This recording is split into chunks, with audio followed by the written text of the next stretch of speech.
Hello dear friends, welcome to education centre. आज की class में हम यूनिट नंबर 3 देखेंगे, जिसमें ब्रह्मांड और सौर मंडल के बारे में दिया हुआ है। ठीक है, अब यहाँ पर आपको क्या क्या चीज़ें समझनी है। सौर मंडल क्या होता है, खगोलीय पिंड क्या होता है, पूर्णिमा क्या होती है, अमावस्या क्या होती है। ठीक है, तो ये सब चीज़ें आपको कुछ बातें पता होनी चाहिए। ठीक है, तो देखते हैं आप यहाँ पर सबसे पहला पॉइंट आपको क्या देखना है। ब्रह्मांड यानी कि किसके बारे में, यूनिवर्स के बारे में देखना है कि यूनिवर्स क्या होता है, ब्रह्मांड क्या होता है। ठीक है, तो यूनिवर्स में क्या क्या चीज़ें आती हैं। सभी आकाशीय पिंड, उल्का पिंड, समस्त सौर परिवार। अब सौर परिवार में क्या क्या आ जाता है, सारे ग्रह, उपग्रह, सूरज, सब इसी में आ जाते हैं। ठीक है, जिसमें क्षुद्र ग्रह, धूमकेतु आदि सब को सम्मिलित किया जाता है। वो सब क्या कहलाता है, सब मिलाकर क्या बनता है, पूरा ब्रह्मांड एक यूनिवर्स बनता है। ठीक है, नेक्स्ट आता है इसका व्यास कितना है, तो आप क्या बोलोगे, 10 की पावर 8 प्रकाश वर्ष इसका व्यास है। ठीक है, इतना पॉइंट आपको याद रखना है। नेक्स्ट बात आती है प्रकाश वर्ष की, कि एक प्रकाश वर्ष किसके बराबर होता है, तो सूर्य का प्रकाश एक वर्ष में जितनी दूरी तय करता है। ठीक है, यानी कि जो सूर्य की लाइट है वो एक वर्ष में जितना ट्रेवल करेगा उसे ही क्या कहते हैं, प्रकाश वर्ष कहते हैं। ठीक है, और एक प्रकाश वर्ष किसके बराबर होता है, स्पीड ऑफ लाइट, यानी कि इसकी जो स्पीड है वो क्या है, और लाइट ट्रेवल्ड इन 1 ईयर, और एक साल में कितनी लाइट ट्रेवल हुई है, जब हम दोनों का मल्टीप्लाई करते हैं तो क्या मिलता है, एक प्रकाश वर्ष मिलता है। ठीक है, नेक्स्ट बात करते हैं हम किसके, सौर मंडल जो है हमारा, ये कई मंदाकिनियों से मिलकर बना है। मीन्स कई तारों के समूह से मिलकर बना है। जब भी अब तारों की बात आ गई तो सबसे पहले आपको क्या समझना है, तारा है क्या। ठीक है, तो आप क्या बोलोगे, जो तारा है ये क्या होते हैं, इनके पास अपनी ऊष्मा तथा प्रकाश होता है। क्या होता है, जो तारे होते हैं, ठीक है, तारों के पास, स्टार के पास क्या होता है, अपना खुद का हीट और लाइट होता है। ठीक है, खुद की ऊष्मा और प्रकाश होता है। ठीक है, जिसे ये बहुत बड़ी मात्रा में उत्सर्जित कर पाते हैं। ठीक है, रिलीज कर पाते हैं, और इन्हीं खगोलीय पिंडों को क्या कहते हैं, तारा कहते हैं। और आपको ये भी पता होगा कि सूर्य क्या है, वो भी एक तारा ही है। ठीक है, सूर्य भी क्या है, एक तारा है, क्योंकि उसके पास खुद की हीट और लाइट है, और वो बहुत बड़ी मात्रा में क्या करता है, इसे रेडिएट करता है, तभी तो अर्थ पर क्या होता है, आपको लाइट दिखाई देती है। ठीक है, अब यहाँ पर बात आ रही है कि हमने क्या बोला, तारों का समूह, यानी कि तारा क्या है, एक खगोलीय पिंड है। यही बोला, तो खगोलीय पिंड है क्या है वो समझ लो आप पहले। जब भी बात आती है खगोलीय पिंड की, किसकी, खगोलीय पिंड की बात आएगी, तो आप क्या समझोगे यहाँ पर, खगोलीय पिंड का मतलब कोई भी वस्तुएं, सूर्य, चंद्रमा, तारे, या वे सभी वस्तुएं जो रात के समय आसमान में क्या करती हैं, चमकती हैं। ठीक है, वो क्या कहलाती हैं, खगोलीय पिंड कहलाती हैं। तो बात हुई यहाँ पर खगोलीय पिंड की, तो आप क्या बोलोगे, सूर्य, चंद्रमा और वह सभी वस्तुएं जो रात में आकाश में चमकती हैं वो क्या कहलाती हैं, खगोलीय पिंड कहलाती हैं। इतनी बात आपको समझ आ गई होगी। नेक्स्ट आपको क्या देखना है, हमारी पृथ्वी जिस मंदाकिनी में है उसका नाम क्या है, मिल्की वे गैलेक्सी, यानी कि दुग्ध मेखला है, मिल्की वे गैलेक्सी है। ठीक है, हमारी मंदाकिनी का 80% भाग कैसा है, सर्पिलाकार है, स्पाइरल में है, सर्पिलाकार है। इसे सबसे पहले किसने देखा था, गैलीलियो ने देखा था, और गैलीलियो ने ही दूरबीन की खोज भी की थी। ठीक है, हमारी मंदाकिनी की सबसे नज़दीक की मंदाकिनी का नाम, ये याद रखना है आपको, देवयानी है। ठीक है, या जिसको हम क्या बोलते हैं, एंड्रोमेडा। ठीक है, और अभी तक सबसे नई मंदाकिनी कौन सी है, ड्वार्फ गैलेक्सी, ये सबसे नई मंदाकिनी है। तो कुछ पॉइंट आपको यहाँ पर याद रखना है। ठीक है, क्या क्या याद रखना है, प्रकाश वर्ष क्या होता है, एक प्रकाश वर्ष में कितना किलोमीटर होता है। ठीक है, और सौरमंडल क्या है, कितने, हमारी जो मंदाकिनी है जो पृथ्वी की वो क्या है, इसका आकार कैसा होता है। ठीक है, हम किस मंदाकिनी में रहते हैं, हमारे नज़दीक कौन सी मंदाकिनी है, ये सारे नाम आपको याद रखना है। नेक्स्ट बात आती है अब यहाँ पर नक्षत्र मंडल की, किसकी बात आएगी, नक्षत्र मंडल की। ठीक है, तो नक्षत्र मंडल क्या हैं, तो आप देखोगे रात के समय कुछ आपको तारों का क्या दिखाई देता है, एक ग्रुप दिखाई देता है।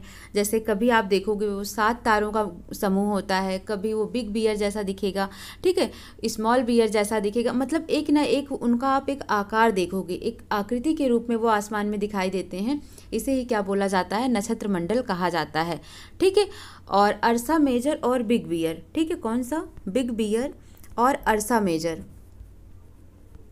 अर्सा मेजर ये क्या हैं? एक तरीके के नक्षत्र मंडल हैं। ठीक है, आप इनको बहुत आसानी से ही पहचान सकते हो क्योंकि ये क्या हैं? स्मॉल बियर है सप्तऋषि, यानी कि 7 तारों का समूह होता है। जैसे ये 2 तारे हो गए, फिर से 2 तारा हो जाता है, फिर यहाँ पर 2 तारा और इस तरीके से 1 तारा। तो ये 7 तारों का समूह हो जाता है और इसे ही क्या बोला जाता है? सप्तऋषि बोला जाता है इसे। ठीक है, या इसको क्या बोलते हैं? स्मॉल बियर भी कहा जाता है। ये क्या है? अर्सा मेजर का एक भाग होता है, अर्सा मेजर का एक पार्ट होता है। ठीक है, तो नक्षत्र मंडल क्या होता है? तारों का समूह ही क्या कहलाता है? नक्षत्र मंडल कहलाता है। ठीक है, और सप्तऋषि 7 तारों का समूह सप्तऋषि होता है जो कि अर्सा मेजर का ही भाग होता है।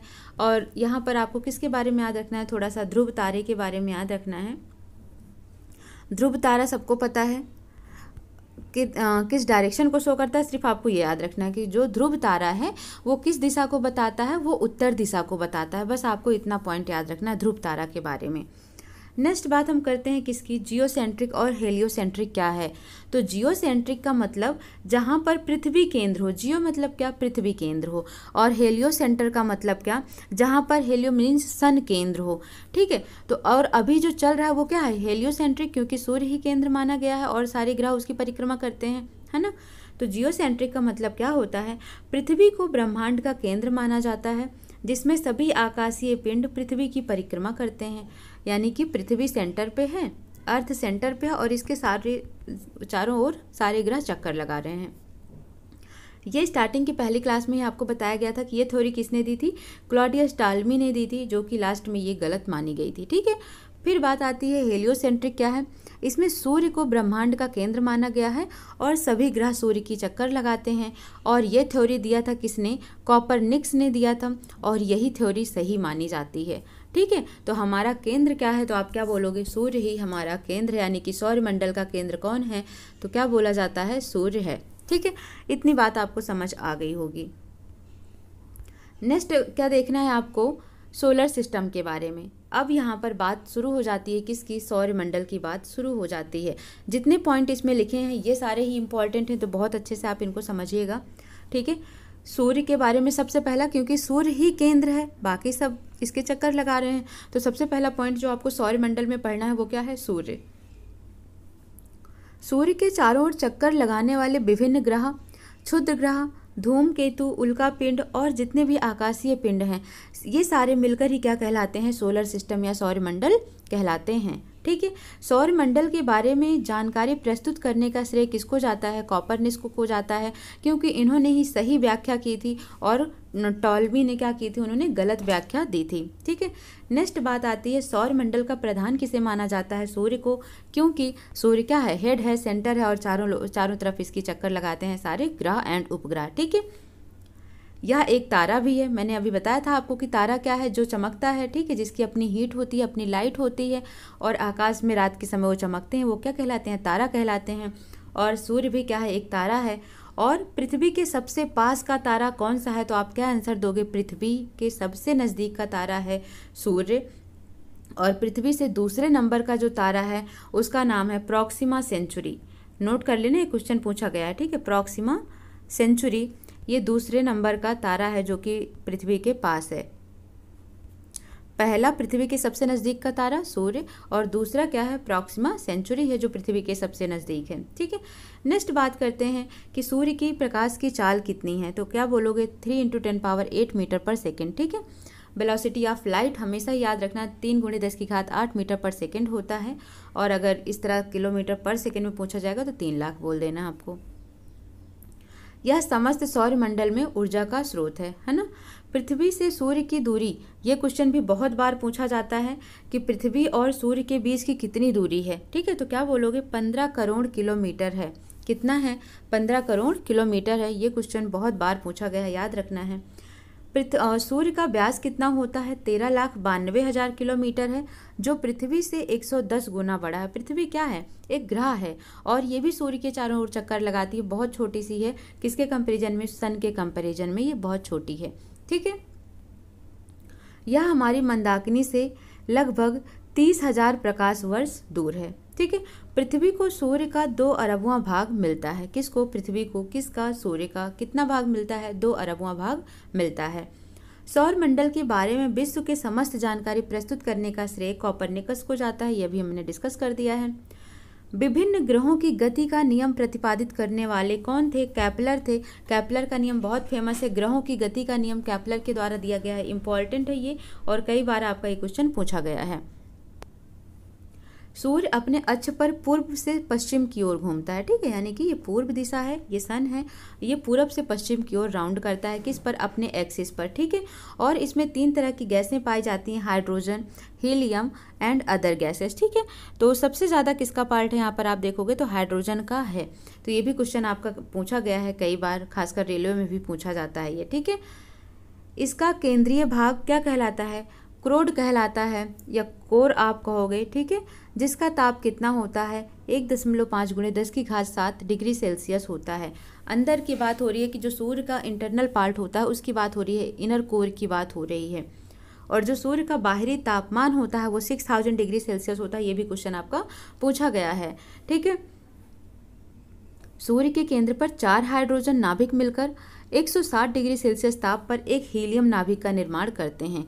यह हाइड्रोजन हीलियम केबीसी में भी पूछा गया और एग्जाम में भी पूछा जाता है कि सूर्य का ग्रह सूर्य किन गैसों से मिलकर बना है, तो अच्छे से याद रखना है आपको इन्हें। सूर्य की ऊर्जा का स्रोत इसके केंद्र पर नाभिकीय संलयन का होना है, ठीक है, ये भी याद रखना।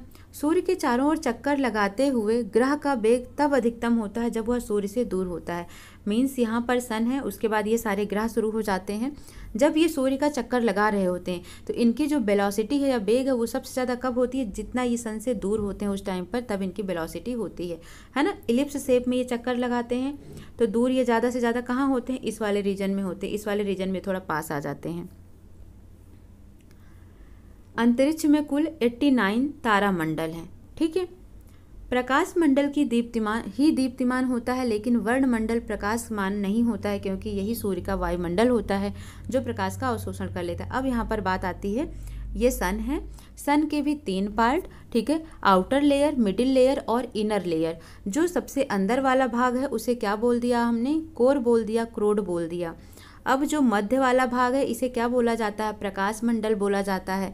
और जो बाहर वाला भाग है इसे ही क्या बोला जाता है? वर्णमंडल बोला जाता है, ठीक है। फोटोस्फीयर एंड क्रोमोस्फीयर बोला जाता है। और जो ये वर्णमंडल है, क्रोमोस्फीयर है, ठीक है, ये जो क्रोमोस्फीयर वर्णमंडल है, ठीक है, यहाँ प्रकाश का मान नहीं होता क्योंकि यही सूर्य का वायुमंडल ही होता है। मीन्स जहाँ पर ये क्या करता है? प्रकाश को एब्जॉर्ब करता है। सूर्य सदैव पूर्व से निकलता है, सबको पता है, क्योंकि पृथ्वी पश्चिम से पूर्व की ओर घूमती है, ठीक है। सूर्य किधर से किधर घूमता है? सूर्य पूरब से पश्चिम की ओर घूमता है, जबकि हमारी जो अर्थ है, पृथ्वी है, वो क्या करती है? पश्चिम से पूर्व की ओर घूमती है, ठीक है। सूर्य में काले रंग का धब्बे के स्थान है जो प्रकाश उत्सर्जित करने में असमर्थ है। तो सूर्य में ऐसी जगह होती हैं जो काले काले रंग की दिखाई देती हैं, ठीक है, तो वो क्या है? एक धब्बे की तरह होती हैं और वहाँ से प्रकाश उत्सर्जन नहीं होता है। इन धब्बों का तापमान आसपास के तापमान से 1500 डिग्री कम होता है, ठीक है, 1500 डिग्री सेल्सियस कम होता है। इन धब्बों का एक पूरा चक्र 22 वर्षों का होता है। पहले यह 11 वर्षों तक बढ़ता है और बाद के 11 वर्षों तक यह कम होता है, ठीक है। जब सूर्य पर यह धब्बा दिखाई देता है उस समय पृथ्वी पर चुंबकीय झंझनाहट यानी कि मैग्नेटिक स्टॉर्म आते हैं, जिससे रेडियो, टीवी, लाइट आदि में गड़बड़ी उत्पन्न हो जाती है। समझ आ गया? जब सूर्य पर धब्बा दिखाई देता है उस समय पृथ्वी पर चुंबकीय मैग्नेटिक स्टॉर्म आता है, जिसकी वजह से रेडियो, टीवी, लाइट आदि में गड़बड़ी होती है। ये क्वेश्चन बहुत बार पूछा गया है कि सूर्य का प्रकाश पृथ्वी तक पहुंचने में कितना समय लगता है, तो आप बोलोगे 8.3 मिनट या फिर 8 मिनट 16 सेकेंड, ठीक है। 8 मिनट 16 सेकेंड का समय लगता है किसको? सूर्य के प्रकाश को पृथ्वी तक पहुंचने के लिए। सूर्य की उम्र 5 बिलियन मानी जाती है, मतलब 50,000 लाख वर्ष मानी जाती है। भविष्य में सूर्य अपनी ऊर्जा 10⁻11 प्रकाश वर्ष तक देगा। तो ये किसकी बात हो गई? सन की बात हो गई। सोलर मंडल में हमने किसके बारे में देखा? सन के बारे में देखा। अब बात आती है यहाँ पर ग्रहों की बात आती है। किसकी बात आती है? अब ग्रह की बात आती है कि ग्रह क्या हैं, ठीक है। तो याद रखना है आपको कि ग्रह क्या हैं? जो सूर्य के चारों ओर चक्कर लगाते हैं ये क्या कहलाते हैं, ग्रह कहलाते हैं। ठीक है, या फिर आप ये बोल सकते हो जो ये ग्रह होते हैं ना, इनकी हीट और लाइट खुद की नहीं होती है। मीन्स इनके पास ना तो खुद का प्रकाश होगा, ना ही खुद की ऊष्मा होगी। ये किससे प्रकाशित होते हैं, तो तारों के प्रकाश से। जो तारे होते हैं, स्टार्स होते हैं, उनके प्रकाश से ये प्रकाशित होते हैं। ऐसे ही पिंड क्या कहलाते हैं, ग्रह कहलाते हैं। और इंग्लिश में इन्हें क्या बोला जाता है, प्लैनेट बोला जाता है। ठीक है, इसका अर्थ समझ आ गया। अब ये किससे बना हुआ है, तो ये भी आपको याद रखना है। जो ये प्लैनेट है ये किससे बना हुआ है, तो ये ग्रीक भाषा, किससे, ग्रीक भाषा के कौन से शब्द से, प्लेनेटाई, किससे, प्लेनेटाई, प्लेनेटाई, या आप इसको इंग्लिश में ऐसे लिख सकते हो, प्लेनेटाई शब्द से बना हुआ है। ठीक है, जिसका अर्थ क्या होता है, परिभ्रमक। इस प्लेनेटाई का अर्थ क्या होता है, परिभ्रमक। इसका मतलब समझो, जो ये ग्रह है, प्लैनेट है, ये ग्रीक भाषा के प्लेनेटाई शब्द से मिलकर बना है, जिसका मतलब होता है परिभ्रमक, जिसका अर्थ होता है परिभ्रमक मीन्स चारों ओर घूमने वाला। ठीक है, चारों ओर घूमने वाला। इसका मतलब जो पृथ्वी है जिस पर हम रहते हैं, ये भी क्या है, एक ग्रह है। यह अपना संपूर्ण प्रकाश और ऊष्मा कहाँ से प्राप्त करती है, सूर्य से प्राप्त करती है। दैट मीन्स जो हमारी अर्थ है, पृथ्वी है, ये भी क्या है, ग्रह है। और इसके पास खुद की हीट और एनर्जी, ऊष्मा नहीं है। कहाँ से मिलता है इसको प्रकाश और ऊष्मा, सूर्य से मिलता है। ठीक है, क्यों, क्योंकि सूर्य ही पृथ्वी के सबसे नज़दीक का तारा है, इसलिए पृथ्वी को जो भी रोशनी मिलती है वो कहाँ से मिलती है, सूर्य से मिलती होगी। रीजन आपको समझ आ गया होगा। ठीक है, पृथ्वी को बहुत अधिक दूरी से, जैसे चंद्रमा से देखने पर यह चंद्रमा की तरह चमकती हुई प्रतीत होती है। समझ आ गया। अब यहाँ पर बात आती है, इतना तो हमने आपको बता दिया ग्रह के बारे में। अब ये जो ग्रह हैं, क्या बोला मैंने कि ये क्या करते हैं, सूर्य की परिक्रमा करते हों। ठीक है, जिसके आसपास खगोलीय पिंड की भीड़ भाड़ ना हो और अपनी अक्ष पर ही घूर्णन अथवा परिक्रमण करता हो। इस आधार पर 2006 में वैज्ञानिकों ने 8 ग्रहों को मान्यता दी और प्लूटो जो 9वां ग्रह था उसको क्या किया, ग्रहों की श्रेणी से बाहर रख दिया, क्योंकि ये जो प्लूटो था ये बौना ग्रह था और ये वरुण के अंदर आता था। ठीक है, सबसे लास्ट वाला जो 8वां ग्रह है क्या है, वो नेपच्यून है, वरुण है, और ये उसके ग्रह में प्रवेश कर जाता था। इसकी वजह से ही इसको क्या किया गया, बौना ग्रह कहकर इसको बाहर कर दिया गया। प्लूटो को ग्रह की श्रेणी से इसलिए हटा गया क्योंकि यह वृत्ताकार नहीं अंडाकार है और यह वरुण की कक्षा में प्रवेश करता था। ठीक है, सूर्य से बढ़ती दूरी के अनुसार ग्रह नीचे क्रमशः दिए हैं। अब पहले समझ लो, इनको बहुत अच्छे से समझो आप इन्हें। देखो, सबसे पहले जो बात आती है, यहाँ पर मैं एक डायग्राम दिखा रही हूँ आपको सोलर मंडल का। ये क्या है, सन है। सन कुछ ऐसे बना होगा। ठीक है, तो सन के जस्ट पास यहाँ पर जो ग्रह होगा वो क्या होता है, मरकरी, यानी कि आप इसे क्या बोलोगे, बुध ग्रह होता है। ठीक है, अब बुध के बाद क्या आता है, तो आप क्या बोलोगे, बुध के बाद आता है शुक्र ग्रह आता है। ठीक है, शुक्र के बाद पृथ्वी आती है। ठीक है, पृथ्वी के बाद तो आप क्या बोलोगे, मंगल ग्रह आता है। ठीक है, इतनी बात आपको समझ आ गई। 4 ग्रह हो गए ये। फिर 5वां ग्रह जो होता है वो क्या होता है, बृहस्पति होता है। कौन सा, बृहस्पति। फिर 6ठा ग्रह हो जाता है बृहस्पति के बाद शनि। फिर 7वां हो जाएगा अरुण और 8वां हो जाएगा आपका वरुण। इस तरीके से ये 8 ग्रह होते हैं। ठीक है, बुध को कहते हैं मरकरी, शुक्र को कहते हैं वीनस, पृथ्वी को कहते हैं अर्थ, मंगल को कहते हैं मार्स, बृहस्पति को कहते हैं जुपिटर, शनि को कहते हैं सैटर्न, अरुण को बोलते हैं यूरेनस और वरुण को बोलते हैं नेपच्यून। तो इस तरीके से टोटल 8 ग्रह हो गए। ठीक है, ये इनकी सूर्य से दूरी के अकॉर्डिंग है। तो सूर्य से सबसे नज़दीक कौन सा ग्रह है, बुध ग्रह है। सूर्य से सबसे दूर कौन सा ग्रह है, वरुण ग्रह है। ठीक है, अब इसमें भी 2 तरीके के ग्रह होते हैं, आंतरिक ग्रह और बाह्य ग्रह। तो जो ये 4 हैं, बुध शुक्र पृथ्वी मंगल, ये आंतरिक ग्रह हैं जो सूर्य के सबसे पास हैं, ये आंतरिक ग्रह हो गए।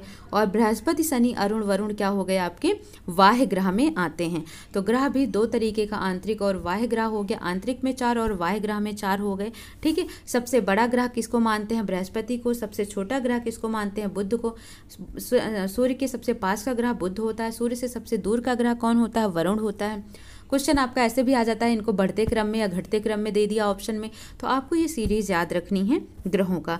ठीक है, अब हम बात करते हैं इन सारे ग्रहों के बारे में डिटेल में, ठीक है। नेक्स्ट क्लास में उसको हम अच्छे से पढ़ेंगे, सारे ग्रह के बारे में कि कौन कौन से ग्रह हैं, क्योंकि ग्रहों से क्वेश्चन आपका डेफिनेटली आ ही जाता है, खासकर एसएससी और रेलवे के एग्जाम में तो आ ही जाता है। तो आप इसे अच्छे से पढ़िएगा। मिलते हैं नेक्स्ट क्लास में। Thank you so much.